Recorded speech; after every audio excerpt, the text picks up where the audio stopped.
For decades, people who want to control their weight have been told to count calories. Given that the great majority of diets fail, is this good advice? Could the calorie be one of the biggest delusions in dietary history?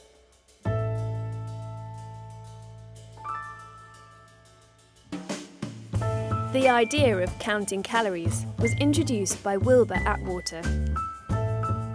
He believed that a calorie is a calorie.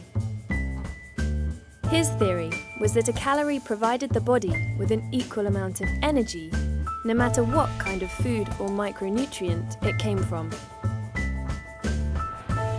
He concluded that 1 gram of either protein or carbohydrate provided 4 calories of energy, compared with 9 from 1 gram of fat.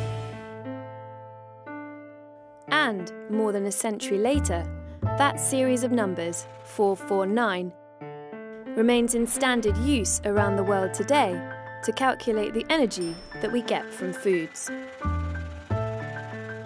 But what Atwater didn't factor in at the time was that different people burn different foods at different rates, depending on their genetic makeup or variables such as the type of bacteria in an individual's gut.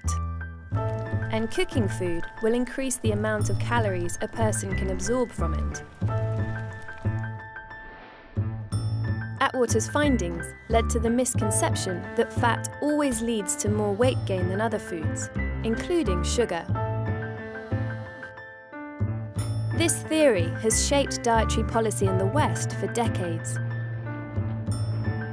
In fact, if excess sugar is in the bloodstream, then insulin stacks it straight into fatty tissue, making eating sugar the fastest way to create body fat.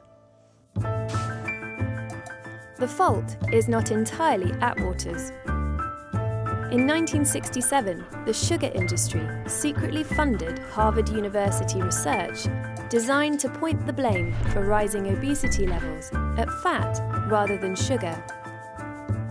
This led the US Senate and many other governments to recommend a low-fat, low-cholesterol diet. That advice coincided with the most dramatic rise in obesity in human history, contributing to a rapid rise in cardiovascular diseases, which have become the leading cause of death worldwide. Atwater's assumptions have become so deeply entrenched in society that many deem an overhaul of the system too disruptive and expensive. But more than a century on, it's time to bury the world's most useless measure.